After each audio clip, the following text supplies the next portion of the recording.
Welcome to the $1 Million Nonprofit Podcast. I'm Tom Kelly, your nonprofit catalyst. As the founder of Charity Auctions Today and Donor Books, I've spent almost 2 decades helping organizations like yours break through fundraising barriers, engage communities on a deeper level, and accelerate meaningful growth. In this podcast, along with my incredible guests, we'll uncover transformational ideas, tackle challenges head-on, and share insider strategies that you won't find anywhere else.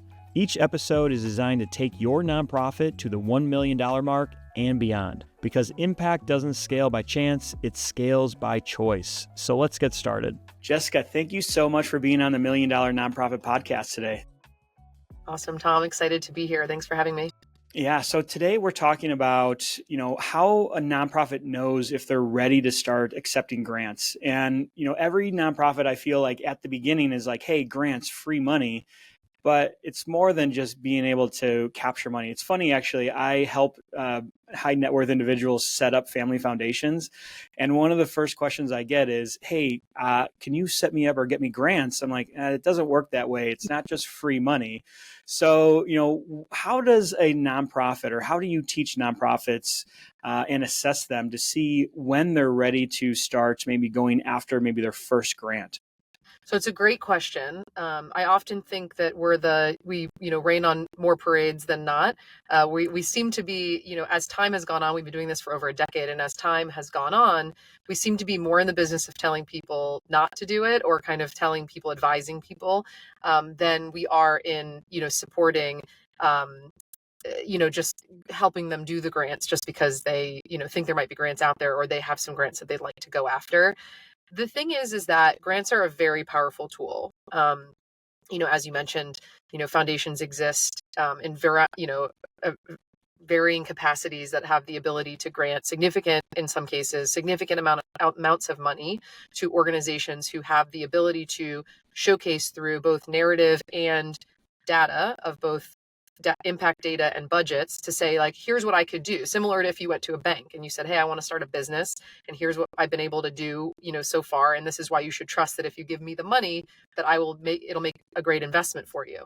So that's really what we're looking at, right? Is we're looking at nonprofits who have the ability to show enough of proof that they're, fiscally responsible enough, and that they have a clear ability to understand the impact that they're making, and a way to communicate that impact in a succinct narrative. And so, certainly we have very quantitative things that we look at, but a lot of, like I said, the work that we're doing these days is really helping people understand that grants are not a silver bullet funding solution. If anything, often cases in early stages of nonprofits, I would say, it's not a hard and fast number, but certainly under probably $500,000. You're kind of dipping your toes in the grant water, right? It's more about seeing if there's some local, smaller opportunities that you would more than likely qualify for, but that the amount of effort and your return on that investment isn't going to be significant, because maybe they're $5,000 or $10,000 grants. Is not to say that there aren't ones that are bigger than that, but it's really about, starting to build the foundation of documentation that you can use both in how you organize and structure your budgets, but also how you're communicating your mission and your programs and the effectiveness of your programs, and being able to convey that to a foundation, or to a funder, to say, here's why you should give me this money. And so in the beginning, it's really about like building muscles. By the time we're working with clients, they have already been running fairly successful grant programs, and they're looking to kind of take it to the next level. And so that's that kind of, space in between. We just started and we're under a $500,000 budget, let's say, is always really about more education and understanding that, do you have the structure set up to be able to run a program successfully, or are we in the let's test some waters out and kind of start to build those muscles phase? Well, and when let's just say you get rewarded a grant, you have to give the data back to whoever gave you that grant. And there's certain things and requirements that they want you to do and accomplish, right? So what happens if a nonprofit maybe starts a little bit too early, they weren't prepared for that, and they don't deliver on the results back to the grantor?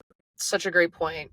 Honestly, it ends up being probably more headache than it's worth. I think that those are things that often people overlook. We do an extensive amount and are even really shifting the business to be more focused, if not exclusively focused, on the research and strategy side of grants. There's so many amazing writers out there. A lot of our clients have in-house writers that we work with as well. And so the writing for us has taken a back seat to this strategy and research service and kind of role that we've been playing as strategic partners with our clients.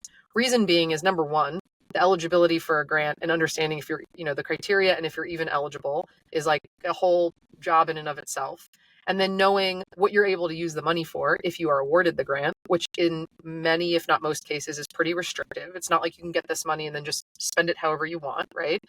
And then understanding what reporting requirements there's going to be. So to your point, if it ends up being where for a $10,000 grant, and we hear this a lot from our clients, that some of the smaller grants that they're going after outside of what we're doing with them, that some of the smaller grants are the ones that are most labor intensive in reporting. We had one client who a funder wanted to come do a site visit, like a last minute site visit for a $5,000 grant. And that's a lot of resources. I mean, this is an organization who's going after $500,000 grants or multi-million-dollar government grants.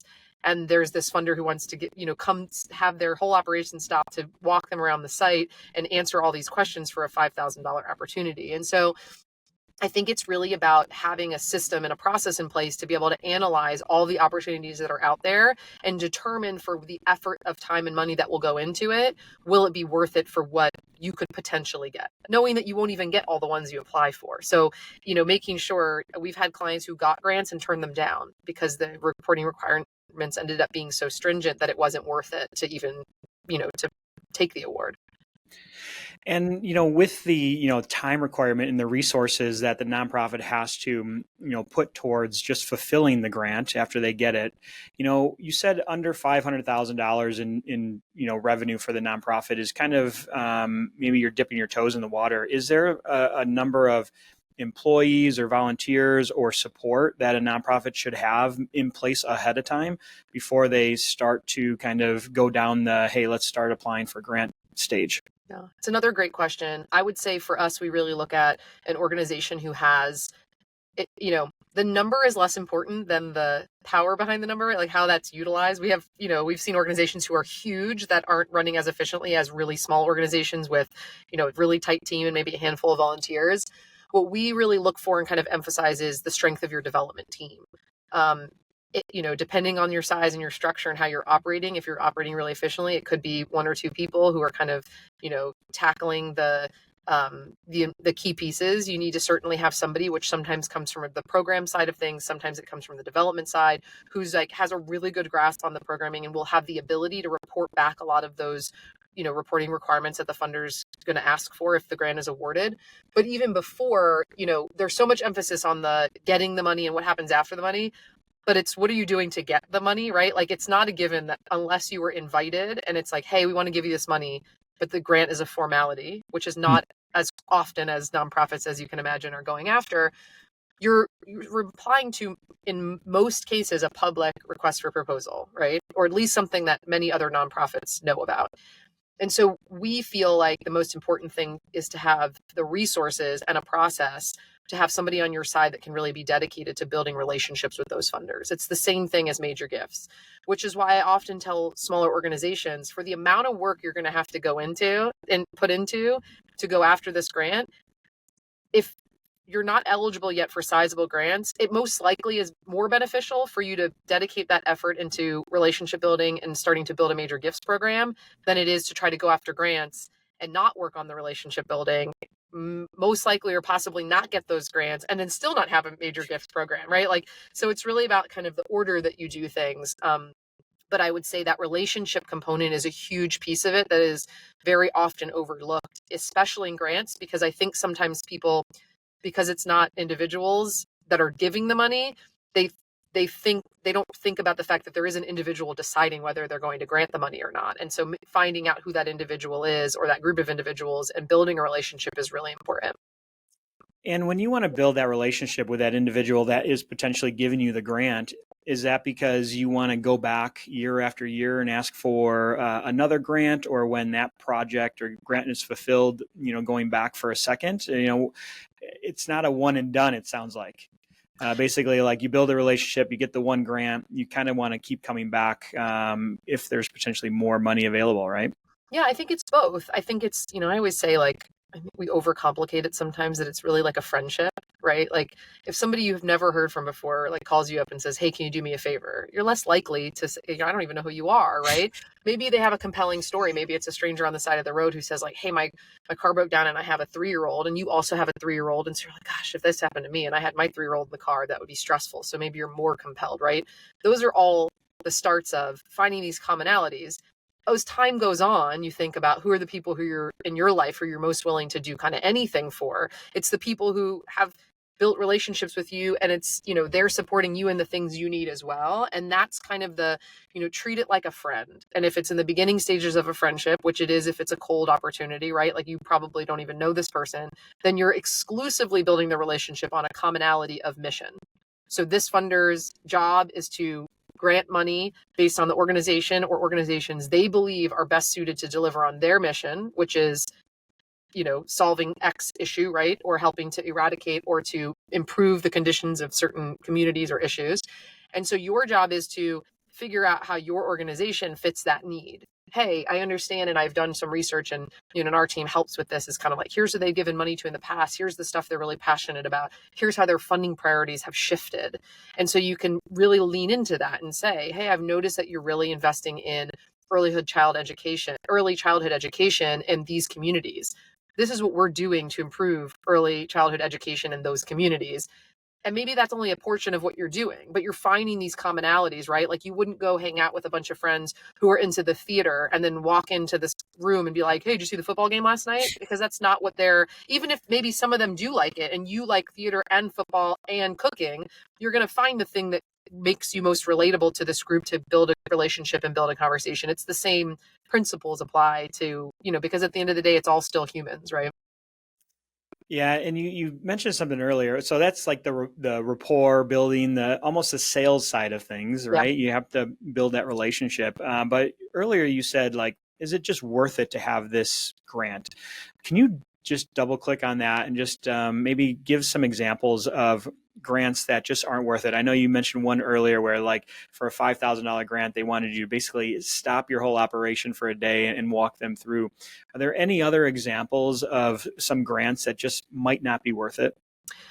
It's a great question, and it is, as you can imagine, it has a lot of context and is relative to the situation. So for that example of the 5,000, the reason it didn't make as much sense is because this organization has scaled, as we've been working with them for almost 10 years, and they've scaled so significantly over the years that the cost of them stopping everything for that doesn't make sense now. But it did make sense probably 8 years ago. It probably like you don't look a gift horse in the mouth. Like at any point in the early stages, you kind of say yes to as many things as you can when those opportunities. Whatever you can get. Exactly. So it is, again, relative to that. However, I would say on a macro, from a macro point of view, things that stand out to me would be like government grants. We don't even do government grants. We have partners that we can bring in if a client is looking to do it. They're just very labor intensive. The higher up in government you get, the more, complicated they get. They could take months to understand the eligibility, to put all the paperwork together, to submit the proposal. It requires, all hands on deck from multiple departments within your organization. It's such a significant, and again, not to say that could be $500,000, $1 million, multiple millions of dollars. It's just at what cost. And it's so contingent on the reporting requirements and what the money can be used for and where your organization is uniquely positioned for growth. If it's a, government grant that's giving money that's exactly this, huge gap that you have to fill, and you're going to want to use it the exact way that it's being given, and you feel comfortable that you have the capacity to do the reporting requirements, that it could be a perfect fit, right? It's still a significant amount of money. But if it ends up being where a lot of our clients, we've talked about where it's like mission creep, where it's like, in order to get the money, you have to compromise a little bit on, oh, we'll do this thing or we'll do that thing. Well, now all of a sudden that's costing you more, right? Of time and money and just like mental, load to like really think about like, how are we going to do this? And you're going to have to convince your team to do it. And you're going to have to explain to your other funders, like, why it is that you're all of a sudden doing this thing. So I would say that that's probably one of them. The other thing that we've seen in, kind of more recent years, especially, for example, we have some clients down in South Florida in the art space, and government money, as things are evolving in our country, can be fickle. Just as private funding can be fickle, but on a government level, if there's a giant cut, then that money can just go away. And so not only is it hard to get, but it also can be kind of taken away, unexpectedly, which is more rare, but it does happen. The other one I will say is, again, just funders with complex reporting requirements. We have one client who sits in like kind of across, so they service communities across multiple counties that different United Way funders fund, and they got a grant from a United Way that required reporting in a way that the way that they would have had to extract it from their databases across these counties was going to be so labor intensive that they just decided it wasn't worth it to take the money, because it didn't fit within the way that their organization was structured to produce the data. And again, it's a little bit of like that creep of, in this case, operational creep. Like, is it worth it to redesign the way that you extract and organize and deliver data for this one funder? Now, if it turned into many funders were asking for it in that way, maybe it does make sense to say, hey, let's restructure the way that we're organizing our data, because we could go after a lot more opportunities. But in a one-off circumstance, it often, it seems enticing because it's money, but it's, again, at what cost? Well, I always try to get nonprofits to think like a business, and that's a business decision, right? Is it going to cost more than the grant is giving you, right? So it's one of those things. What are some of the potential consequences if you aren't providing the reporting or you don't fulfill the requirements that you kind of agreed to receive the grant? Yep. So, I mean, it's on a case-by-case basis, but it could be everything from not being eligible to reapply for the next open term, right? Like the next time that the application's open for submission, all the way through to like having the money being taken away. So it just kind of depends on, the individual. And we really, we don't go as far as deep into the reporting side of things. What we're really focused on is like way further upstream in the research and the strategy behind what opportunities are we looking for and why. And then we really kind of like let our clients, like we try to set them up for the most success up front so that they don't get themselves into those situations. And so a lot of what we're doing is understanding how our clients' organizations or businesses, as you say, we say the same thing, like how your business is structured and what limitations may exist, so that when we present all of the opportunities, right, we're going to go in, we're going to do a round of research about every 6 to 12 months for our clients. And in that, we're going to show all the opportunities we found, what we believe to be the greatest, opportunities for success in not only receiving the funding, because maybe you already have relationships in place, or maybe, we think that you're just really well positioned to be aligned with what the funder's looking to fund. And then in addition to that, we're going to say, here's opportunities that we don't think are the best fit, or that you're not eligible for, that maybe you think you might be eligible for. So then that's kind of like we're giving the full spectrum of what's possible.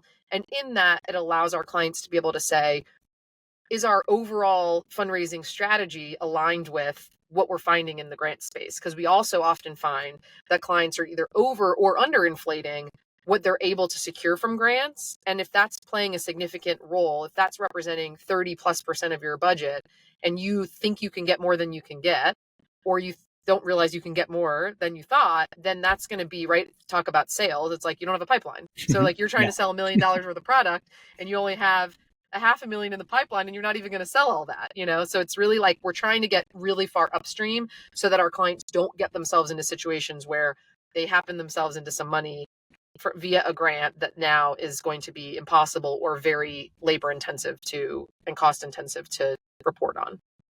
Well, I think part of this conversation that we're having today also maybe gets rid of some limiting beliefs around when I receive a grant, I'm just getting this money that I can maybe use within. But there's a lot of requirements that come along with that. How many grants have you seen that just will give you money and not have any requirements attached to it? Oof. Or is 95 or more percent, 100% always accompanied with, hey, these are the requirements.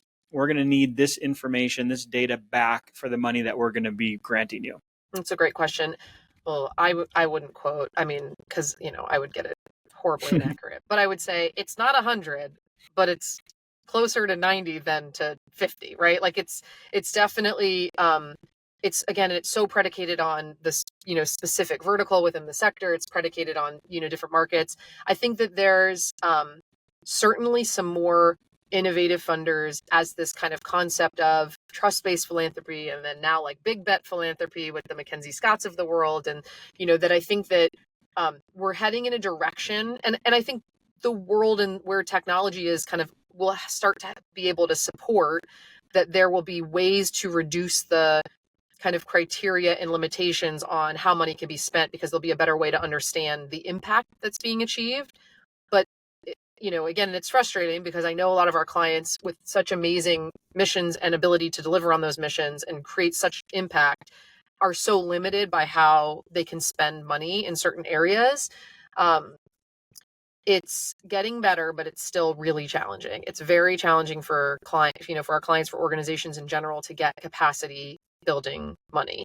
And so then it's a little bit like, imagine an investor saying, for-profit business investor saying, I'm only going to invest in your business if you have 90% margins. Like, that's nuts. It's like, it's like, if you did 20, and in some cases, I'm going to invest in you if you're not even making money, right? Like in the for-profit sector, businesses and entrepreneurs and inventors, and there's just so much more room for failing forward and taking risk and proving out like innovative models, because they're able to get access to money that is to just test something and see how it goes, or like, hey, I have this model and here's how far I've gotten and I just need this extra bump to get that next step. So grants aren't there yet. They're not that tool. I think there are some opportunities, and there's more opportunities coming about, but that would definitely be more in the kind of like, specific subset of like a major donor, or different people that are kind of looking more about like investing more like a VC mindset than it is about like these institutional investors that are more like the foundations. Well, that's why I think this talk today is so valuable. It's because most small or young nonprofits think that they're just going to get money, but there's a whole slew of things that you have to do for that money. Yeah. And it's worth it, but you definitely need to make sure, like you do for your clients, make sure that they're ready at their stage to be able to fulfill those requirements. And if you are, then it's worth doing. But if you're not, just hold off, get your pieces in place, and then start to apply for grants. Correct. Is there any, we talked about some red flags. What are some red flags that you've noticed with people that you've worked with that make it clear that you are just not ready to, at this stage, to start applying for grants, that you're basically almost setting yourself up for failure for the first one, instead of maybe just taking a step back, putting some pieces in place, and then applying for your first grant? Great question. I would say for us, again, just because of the stage of nonprofits that we work with, we typically look for organizations who have a track record. It doesn't need to be significant. It doesn't need to be that they've gotten, huge six-figure grant awards, but some track record of grant success. Because for us, we're going to be taking all that documentation, we're going to be analyzing it, to do research, and then helping to improve the narrative on it. I would say, for us, again, because we're looking to go after, larger opportunities, audited financials, that ends up being, a pretty big criteria for grantors as the grant sizes get larger. I would say, we use some quantitative metrics just in the way that we onboard clients. We have a very, pretty extensive vetting period before we bring a client on, which has, kind of a list of both quantitative and qualitative things that they need, requirements they need to meet. A lot of it's documentation. Some of it is mindset. Some of it is around the structure of their development team and kind of the way that they work with the programming side of things. But then it's also like, once we start working with a client, there's still a period, we can only vet so much of whether we think we'll be successful. A lot of organizations, it's hard. Everyone's doing such amazing work. It's really hard to say to somebody, I don't know that this is the best fit right now. So the next kind of that, once we onboard a client, is the speed at which they can pull together the documentation to get it to us. So we typically say that for what we're requesting, it'll take about a week to pull it all together. If you have everything organized, if your budgets are structured, and if your documentation is in some sort of centralized place. But as you can imagine, even large organizations, oftentimes we've had situations where it's taken multiple weeks, if not more than a month. And if it starts to get too far down the path where it's too hard for them to even pull that together, either because of how it's organized or not, or because their structure, like, organizationally as humans, they're not structured in a way that allows them to do that, then oftentimes we'll kind of just stop the relationship or pause it to say, hey, we thought things were a little bit more organized. If this is how complicated it is to get the paperwork together, then when we start to submit, we start to do research and give you all these opportunities, and we need to go through them together. And then we start to draft, proposals and you have to provide feedback to make revisions, it's just going to start to back up. We run on a membership model. And so if you're not able to kind of keep the train moving, at a pretty consistent pace on your end, then everything's going to back up pretty quickly. Is there, for a young nonprofit, is there a specific type of grant category that is kind of like the low-hanging fruit that would be a good grant to go after for their first one, to kind of dip their toes in it and just kind of learn without a lot of risk or heavy lifting? Yes. I would say there's a lot of really great community grants and even like corporate grants at the local level that you want something, obviously you want it to have some sort of criteria, some sort of formality and structure, because it's going to help you to get all of that in place and start to build that. But you just really want to look and see like what the process for them reviewing the grants is going to be.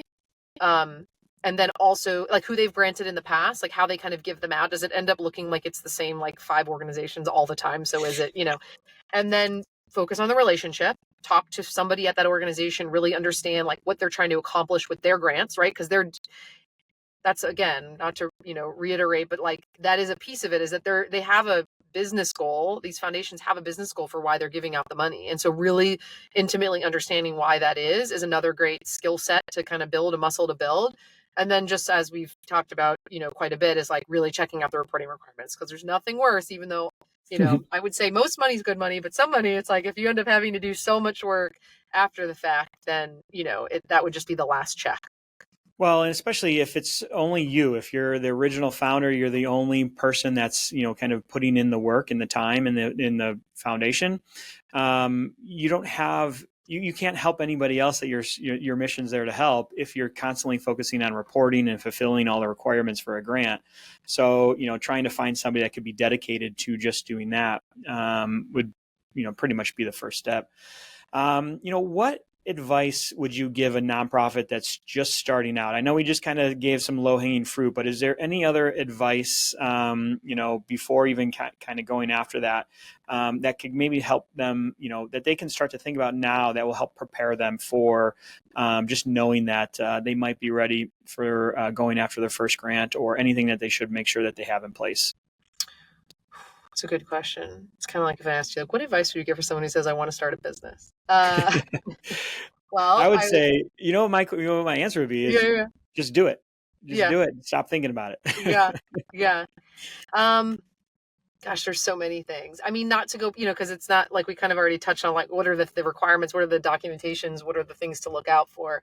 I would say read some business books, read some books of like, how do you kind of start an organization, and how do you, startup businesses approach raising money and kind of getting their initial, right? Like if there's a way to create an earned revenue component to your model where you're not reliant on these kind of decision makers, if you can create some sort of product for the services that you provide that allows you to make money in more of a predictable way, I would think about that you're going to want to over time have a diverse revenue sources, right? Like money coming from diverse places, and then kind of lean into like, what are your skill sets? And I mean, any person starting a business and any person you're a salesperson for as long as till you have to be a salesperson. And in most cases, I mean, I'm in a global entrepreneur organization with, close to 20,000 people all over the world. And there's very few people that I know, they've have to hit a certain scale that's in the, multiple, 6, 7, almost 8, 9 figures before they're not selling anymore. You're always selling something. And so I would say if you're really uncomfortable with sales, either figure out a way to get comfortable with it, or reconsider if it's the, to be starting something.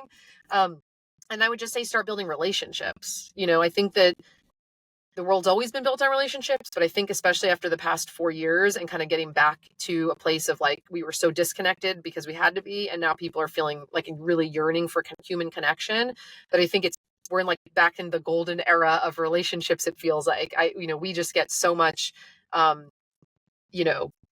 strength from the relationships that we have with our clients, the relationships that we're building with other, partners in the industry like yourself, who was like, hey, how can we support each other? What do you have going on? Like, tell me what you're seeing out there that I'm not seeing. And so that kind of like real, like one of our core values is relentless curiosity. It's just like being super curious about like, why that funder exists, what are they trying to do, who's the human behind it, and really getting good at that and kind of systematizing that. Because the bigger you get, the more you're going to have to do that at scale, right? In the beginning, maybe it's like a handful of people that you're building relationships with that are kind of funding enough, but then as you go, you're going to need to build that in a way that is repeatable and scalable.